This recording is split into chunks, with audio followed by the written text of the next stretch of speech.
Lord. హల్లెలూయా. ప్రభునందు ప్రియ దేవుని జనాంగమా, ప్రతి ఉదయం దేవునితో అనే ఆధ్యాత్మిక కార్యక్రమానికి మిమ్మలను ప్రేమతో ఆహ్వానిస్తూ ఉన్నాను. నేటి వాక్య ధ్యానముగా సామెతల గ్రంథము 3వ అధ్యాయము 5వ వచనాన్ని చదువుకుని ధ్యానం చేసుకుందాం. నీ స్వబుద్ధిని ఆధారము చేసుకొనక నీ పూర్ణ హృదయముతో యెహోవా యందు నమ్మకముంచుము. ఆమెన్. ప్రభునందు ప్రియ దేవుని జనాంగమా, చదవబడిన లేఖనము నిమిత్తమే ప్రార్థన చేద్దాం.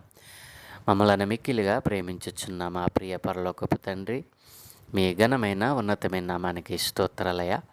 ఏ మంచి లేని మా బ్రతుకులలో మరొక నూతన దినాన్ని అనుగ్రహించినందుకే స్తోత్రాలు తండ్రి.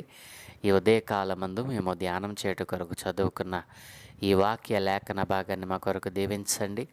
ఈ లేఖన భాగంలో నుండి కొన్ని ఆత్మీయ పాఠాలు మీరే మాకు బోధించి నేర్పించమని యేసయ్య పరిశుద్ధ నామమున ప్రార్థించి వేడుకుంటూ ఉన్నాము తండ్రి. ఆమెన్. ప్రభునందు ప్రియ దేవుని జనాంగమా, నిన్నటి దినాన్న 3వ అధ్యాయము 3వ వచనం 4వ వచనాన్ని మనం ధ్యానం చేశాం. దయను సత్యమును ఎన్నడును నిన్ను విడిచిపోనీయకుము, వాటిని కంఠభూషణముగా ధరించుకొనుము, నీ హృదయమును పలక మీద వాటిని రాసుకొనుమని. అప్పుడు దేవుని దృష్టి యందు మానవుల దృష్టి యందును నీవు దయ నుండి మంచివాడవని అనిపించుకుంటావని నిన్నటి దినాన మనం ధ్యానం చేశాం. కీడుకు ప్రతి కీడు ఎవరికి చేయకూడదని, మనుషులందరి దృష్టికి యోగ్యమైన వాటిని గురించి ఆలోచన కలిగి ఉండమని దేవుని వాక్యముల నుండి మనం ధ్యానం చేశాం. దేవుని వాక్కు మన హృదయం అనే పలకల మీద వ్రాసి ఉండకపోతే, మన ప్రవర్తనకు అది ఆధారము అవ్వకపోతే దాన్ని పెదవులతో వల్లెవేయడం నిష్ప్రయోజనమని, భక్తి పరువులమని చాటించుకోవడం దండగా అని నిన్నటి దినాన్న మనం ధ్యానం చేశాం. ఇక ఈరోజు మనం చదువుకున్న లేఖన భాగాన్ని ఆలోచన చేస్తే, నీ స్వబుద్ధిని ఆధారము చేసుకొనక నీ పూర్ణ హృదయముతో యెహోవా యందు నమ్మకముంచుము. నా ప్రియ దేవుని పిల్లలారా, ఈ అధ్యాయం అంతటికీ కూడా కేంద్ర బిందువుగా ఈ అధ్యాయం అంతటికి కూడా ముఖ్య వచనముగా మరి 3వ అధ్యాయము 5, 6 వచనాలను ప్రాముఖ్యంగా మరి ప్రస్తావిస్తారండి. ఈ అధ్యాయం అంతటికీ కూడా ఈ 5, 6 వచనాలు చాలా ప్రాముఖ్యమైనటువంటి వచనాలుగా మనం చెప్పవచ్చు. ప్రియదేని పిల్లారా, నీ స్వబుద్ధిని ఆధారము చేసుకొనక నీ పూర్ణ హృదయముతో యెహోవా యందు నమ్మకముంచుము అనే ఈ మాటలో ఉన్నటువంటి అంతరార్థాన్ని మనం ధ్యానం చేయాలనంటే చాలా మరి అనుభవపూర్వకమైనటువంటి మరి దేవుని యొక్క ఆయన యొక్క మరి మనస్సును మనం అర్థం చేసుకోవాలి. ప్రియదేని పిల్లారా, చాలామంది మరి విశ్వాసులైన వారు, చాలామంది భక్తులైనటువంటి వారు మరి వారి విశ్వాస జీవితంలో తమ స్వంత బుద్ధిని ఆధారం చేసుకొని, తమ స్వంత జ్ఞానం మీద ఆధారపడి, తమ వివేకాన్ని తమ జీవితంలో వారు కలిగి ఉన్నటువంటి దానిని బట్టి వారు అతిశయిస్తారు. వారు మరి ఎంతగానో మరి తమను తాము హెచ్చించుకుంటారు. నా ప్రియదేవుని పిల్లలారా, విశ్వాస జీవితంలో ఒక విశ్వాసి జీవితంలో దేవుడే కేంద్ర బిందువుగా ఉండాలి. మన నిర్ణయాలలో ఆయనను భాగస్వామిని చేసినప్పుడు ఆయన మనలను సరైన మార్గంలో నడిపిస్తాడు అనేటువంటి ఆ మనస్సు మనం కలిగి ఉండాలి. విశ్వాసి జీవితంలో దేవుడే కేంద్ర బిందువుగా లేకపోతే మనం తీసుకునేటువంటి నిర్ణయాలలో మరి ఆయన భాగస్వామి కానప్పుడు మనము సరైన మార్గంలో నడవలేం. నా ప్రియదేవుని పిల్లరా, అర్థమవుతుంది కాదు? కాబట్టి ప్రతి విశ్వాసి జీవితంలో దేవుడే కేంద్ర బిందువుగా ఉండాలి.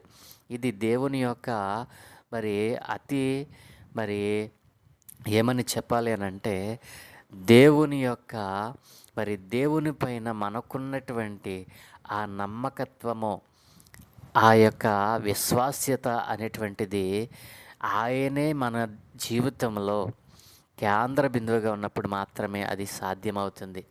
కాబట్టి చాలామంది విశ్వాసులు ఈ రోజున మనం చూస్తూ ఉన్నాం. వారి సొంత జ్ఞానాన్ని మీద ఆధారపడతాం. మన సొంత జ్ఞానం మీద ఆధారపడతాం. మనము మరి మనకున్నటువంటి ఆ యొక్క జ్ఞానాన్ని ఆధారం చేసుకుని దేవునిని మనం ప్రక్కన పెడతా ఉన్నాం. నా ప్రియ దేవుని పిల్లలారా, చాలామంది తమకున్న జ్ఞానాన్ని చూసి, తమకున్న బుద్ధిని చూసి, తమకున్న వివేకాన్ని చూసి, తమకున్న జ్ఞాపకశక్తిని చూసి, తమకున్న వాక్శక్తిని బట్టి అతిశయించువారు అనేక మంది లోకంలో ఉన్నారు. ప్రియ దేవుని పిల్లలారా, ఇలా తమ సొంత జ్ఞానాన్ని అనుసరించి, తమ సొంత జ్ఞానం మీద ఆధారపడి, తమ సొంత వివేచన శక్తిని చూసి అతిశయించి ఈ రోజున ఒకానొక దినాన్న మరి ఎంతో పైకి ఎదిగినటువంటి వ్యక్తి ఈ రోజున అట్టడుగు స్థాయికి పడిపోవడానికి కారణం ఏంటో తెలుసా? వారి విశ్వాస జీవితంలో, వారి విశ్వాస యాత్రలో దేవుడు కేంద్ర బిందువుగా లేడు. వారు చేసే ఆలోచనలో దేవునికి ప్రథమ స్థానం లేదు. వారు చేసేటువంటి ప్రతి పనిలో దేవునికి ప్రథమమైనటువంటి మరి స్థానాన్ని, స్థిరమైన స్థానాన్ని దేవునికి ఇవ్వలేదు. అందుకే వారు మేము ఎదుగాము అనుకున్నారు. తమ జ్ఞానాన్ని ఆధారం చేసుకొని, తమ స్వబుద్ధిని ఆధారం చేసుకుని, వారు దేవునిలో ఉన్నాము అనుకుని వారి యొక్క జ్ఞానాన్ని, వారి తెలివితేటలను అనుసరించి వారు ముందడుగు వేశారు. ఏమైందో తెలుసా? మరి అట్టడుగు స్థాయికి వారు దిగిపోవడం జరిగింది. చాలామంది జీవితాలలో మనం ఇదే చూస్తాం. నా ప్రియ దేవుని పిల్లలారా, మన స్వబుద్ధిని ఆధారం చేసుకుని మనము ఏదో సాధించాలని ఆరాటపడతాం. ఈ లోకంలో మరి దేనిని సాధించాలి అని అన్నా, దేనిని మనము పొందుకోవాలి అని అన్నా, ఏది మనకు కావాలని ఆశపడతా ఉన్నామో దానికి దేవుడు మరి ప్రథమంగా దానికి ఆమోదముద్ర వేయాలి. అలా ఆమోదముద్ర వేయాలి అని అంటే దేవుడే మన జీవితంలో కేంద్ర బిందువుగా ఉండాలి. మన హృదయంలో దేవుడు ఉండాలండి. అంటే దాని అర్థం మన హృదయంలో ఆయన వాక్యం ఉండాలి. నా ప్రియ దేవుని పిల్లలారా, ఒకవేళ నీవు స్వబుద్ధిని ఆధారం చేసుకుని నీ పూర్ణ హృదయంతో దేవుని యందు నమ్మిక ఉంచానని అనుకుంటున్నావేమో, ఒకసారి నువ్వు పరిశీలన చేసుకుంటావా? నీవు నిజముగా మరి దేవుని యందు నమ్మకం ఉంచుతున్నావా? నీ నమ్మకత్వము దేవుని పైన ఎలా ఉన్నది? దేవుని పైన నీ నమ్మకత్వము అలా పైపైన ఉంచుకుంటున్నావా? పూర్ణ హృదయముతో మరి ఆయన యందు నమ్మకం ఉంచుతున్నావా? ఏ విధముగా నీవు దేవుని యందు మరి నమ్మకత్వాన్ని కలిగి ఉన్నావు? దేవుడు అంటున్నాడు కదా, నీ స్వబుద్ధిని ఆధారం చేసుకొనక. చాలామంది తమ స్వబుద్ధిని ఆధారం చేసుకుని పాడైపోయారు. ఎంతకాలమో ఈ వ్యర్థమైనటువంటి ఈ లోక సంబంధమైన జ్ఞానాన్ని చూసి మరి నీవు అదిరిపడతావు? ఎంతకాలము దేవుని వాక్యాన్ని, దేవుని ఉపదేశాన్ని నీవు త్రోసిపుచ్చుతావు? దుష్టుడైన వాడు, దుర్మార్గుడైన వాడు, మరి మూర్ఖుడైనటువంటి వాడు చేసే విధంగా ఎంతకాలము ఆయనను కేంద్ర బిందువుగా పెట్టుకొనకుండా నీ స్వబుద్ధిని ఆధారం చేసుకొని, నీ సొంత జ్ఞానాన్ని, నీ సొంత తెలివితేటలను, నీకున్నటువంటి వివేచన శక్తి మీద ఆధారపడి నిజదేవుని యొక్క ఆశ్చర్యకరమైనటువంటి దీవెనలను పోగొట్టుకుంటా ఉన్నావు. నా ప్రియ సహోదరి, సహోదరుడా, ఎంతకాలము దేవుని వాక్యాన్ని, దేవుని ఉపదేశాన్ని తిరస్కరిస్తావు? దేవుడు అంటున్నాడు కదా, మరి ఆయన తన లేఖనాలు అనేకమైనటువంటి విషయాలు మనకు మరి ఆయన పొందుపరిచాడు. నా ప్రియ దేవుని పిల్లలారా, మరి మనం అనుకుంటాం కదా, మనం నడిచేటువంటి నడత, మన మార్గములు, మన ఆలోచనలు, మన తలంపులు మరి నాకు మాత్రమే తెలుస్తాయి, పక్కనోడికి తెలియదు అనుకుంటాం. మనం అనుకుంటాం మనం జ్ఞానం చేత ఇది నేను మాత్రమే, నాకు మాత్రమే తెలుసు, నరమానవుడికి కూడా తెలియదు అనుకుంటాం. నా ప్రియదేవుని పిల్లలు, ఒకవేళ మన ప్రక్కనున్న వాడికి తెలియకపోవచ్చేమో, మన ఇంటి ముందున్న వాడికి తెలియకపోవచ్చేమో, మన యొక్క స్నేహితులు, ముఖ్య స్నేహితులకు కూడా తెలియకపోవచ్చేమో, కానీ నీలో తన ఆత్మనుంచినటువంటి ఆ దేవునికి సమస్తమో తెలుసు. ఇది మాత్రం గుర్తుంచుకుంటే ఎవ్వరు కూడా తమ స్వబుద్ధిని ఆధారం చేసుకోరండి. ఎవ్వరు కూడా తమ జ్ఞానాన్ని చూసి మిడిసిపోరు. ఎవరు కూడా తమ వివేకాన్ని, తెలివితేటలను ఆధారం చేసుకొని అతిశయించరు. ప్రిదేని పిల్లరా, ఎవరైతే ఆ సత్యవంతుడైన దేవునిని కేంద్ర బిందువుగా పెట్టుకొని అన్ని మార్గాలలో ఆయనని, అన్ని క్రియలలో, మనం చేసేటువంటి ప్రతి ఆలోచనల్లో ఆయనను భాగస్వామిగా చేసినప్పుడు మన మార్గములు మరి ఆయన సరళము చేస్తాడు. మనము ఎలా నడవాలో, ఎలా ప్రవర్తించాలో, ఎలా ముందుకు కొనసాగాలో ఆయనే మనలను నడిపిస్తాడు.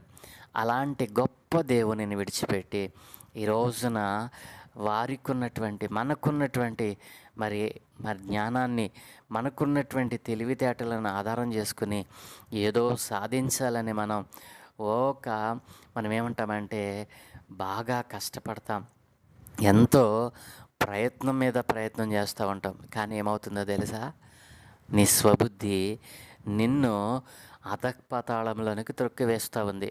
కాబట్టి ఈరోజు దేవుడు మనతో మాట్లాడుతున్నటువంటి శ్రేష్టమైన మాట, నీ స్వబుద్ధిని ఆధారం చేసుకొనక నీ పూర్ణ హృదయముతో నా యందు నమ్మకం ఉంచమంటున్నాడు. ఎంతకాలమో ఈ అజ్ఞానము చేత నీకున్న జ్ఞానాన్ని ఆధారం చేసుకుని దేవుని ఉపదేశాన్ని, దేవుని వాక్కును నీవు పెడచెవిన పెడతావు. దేవుడు అంటున్నాడు కదా, ఈ రోజునే నీవు నీ పూర్ణ హృదయముతో నా యందు నమ్మకం ఉంచు, నన్ను కేంద్ర బిందువుగా పెట్టుకో, నీ ప్రతి పనిలో నన్ను ముందుంచు అని దేవుని శ్రేష్టమైన మాట తెలియజేస్తూ ఉన్నాడు. నీ యొక్క ప్రతి పనిలో దేవుణ్ణి ముందుంచుతున్నావా? నీవు చేసేటువంటి ప్రతి పనిలో, నీ ఉద్యోగంలో కానీ, నీ వ్యాపారంలో కానీ, నీ వ్యవసాయంలో కానీ, ఏ విషయంలో నీవు ఏది చేస్తున్నా దేవుని మొదటి ప్రాధాన్యత దేవునికి ఇస్తావున్నావా? మొదటి ప్రాధాన్యత దేవునికి నీవు ఇవ్వకపోవడం వల్లనే అనేకమైనటువంటి అపజయాలు నీ జీవితంలో చూసావు. ఈ రోజు నుండే దేవునికి ప్రథమ స్థానాన్ని ఇచ్చి నీ స్వబుద్ధి మీద ఆధారపడకుండా నీ పూర్ణ హృదయంతో ఆయన నమ్మకం ఉంచి నీవు అడుగులువై దేవుడు తప్పకుండా నిన్ను అంచెలంచెలుగా ఆయన అత్యధికమైనటువంటి ఆశ్చర్యక్రియలతో నిన్ను దీవించబోతా ఉన్నాడు. కాబట్టి నా ప్రియ దేవుని జనాంగమా, నీ స్వబుద్ధిని ఆధారం చేసుకుని నీ పూర్ణ హృదయంతో దేవుని యందు నమ్మకం ఉంచవలసినటువంటి నీవు అపనమ్మకముతో దేవుని మీద ఆధారపడకుండా నీ సొంత జ్ఞానం మీద ఆధారపడి నీవు ఎన్నోసార్లు బొక్కబారులపడ్డావు. ఇప్పుడైనాను నీవు బుద్ధి తెచ్చుకొని నీ స్వబుద్ధిని ఆధారం చేసుకొనక నీ పూర్ణ హృదయంతో దేవుని మీద నమ్మకం ఉంచు. దేవుని కేంద్ర బిందువుగా నీ హృదయంలో పెట్టుకో. ప్రతి విషయంలో ఆయనను భాగస్వామిని చేయి. ఆయన నీ మార్గములను సరళం చేస్తాడు. జాగ్రత్త. ఎంతకాలమో ఈ స్వబుద్ధి మీద ఆధారపడతావు? ఎంతకాలము నీ జ్ఞానం మీద ఆధారపడతావు? ఎంతకాలము ఆయనను కేంద్ర బిందువుగా పెట్టుకొనకుండా, ఆయనకు ప్రథమ స్థానాన్ని ఇవ్వకుండా నీ సొంత ప్రయత్నాలు చేస్తావు? ఒకసారి ఆలోచన చేయి. ఈరోజు ప్రభువు నీతోనే మాట్లాడుతూ ఉన్నాడు. నీ జ్ఞానాన్ని, నీ తెలివిని పక్కన పెట్టి దేవుని ఉపదేశాన్ని, దేవుని ఆజ్ఞలను, దేవుని యొక్క ఆ యొక్క తిన్నని మార్గాన్ని ఎంచుకొని ప్రభువులో నువ్వు కొనసాగాలని దేవుని పేర మనవి చేస్తూ ఉన్నాను. ఇప్పుడైనాను నీ స్వబుద్ధిని ఆధారం చేసుకొనక నీ పూర్ణ హృదయంతో యెహోవా యందు నమ్మకం ఉంచితే దేవుడు నీ కొరకు దాచి ఉంచిన ఆ మేలులను నీ నెత్తి మీద, నీ ఇంటిలో కుమ్మరిస్తాడు. దేవుడు అలాంటి బుద్ధిని నీ ఉదయ కాలమున మీకు అనుగ్రహించునుగాక. ప్రార్థన. సకల ఆశీర్వాదములకు కారణభూతులైన తండ్రి, మా మంచి దేవ, గొప్ప దేవానికి వందనాలయ్యా. అయా, ఇదిగో తండ్రి, చాలామంది తమ స్వబుద్ధిని ఆధారం చేసుకుని మీ సత్యమైన మార్గాన్ని తొలగిపోయిన వారు, అయా ఇదిగో మీ మార్గంలో నడవకుండా పాడైపోయిన వారు అనేక మంది ఈ లోకంలో ఉన్నారు నాయన. అవును తండ్రి, అయా మిమ్మల్ని కేంద్ర బిందువుగా మా మనసులో, మా హృదయంలో ఉంచుకొని మిమ్మల్ని భాగస్వాముని చేయకుండా నాయన అనేక మంది తమ సొంత జ్ఞానాన్ని, తమ సొంత బుద్ధిని ఆధారం చేసుకొని పాడైపోయిన వారు అనేక మంది ఉన్నారు. ఈ ఉదయ కాలముందునైనా నీ స్వబుద్ధిని ఆధారం చేసుకొనక నీ పూర్ణ హృదయంతో నా యందు నమ్మకం ఉంచితే ఈ లోకములో నీవు ఆశీర్వదించబడిన వానిగా చేస్తానని ఈరోజు నీవు వాగ్దానం చేసావు నాయన. ఎందరైతే తమ స్వబుద్ధిని ఆధారం చేసుకుని పాడైపోయారో వారందరూ వారి బుద్ధిని సరిచేసుకొని అయా మీకు మొదటి ప్రథమ స్థానాన్ని ఇచ్చి వారి మార్గములో వర్ధిల్లటానికి కృప చూపమని ఈ దినమే చేయు పనులన్నిటి మీద మీకు అనుదృష్టి ఉంచి మీ దూతల కాపుదలను గ్రహించి మీరే మహిమ ఘనత ప్రభావాలు పొందుకోమని యేసయ్య పరిశుద్ధ నామమున ప్రార్థించి వేడుకుంటూ ఉన్నాము తండ్రి. Amen, amen, amen.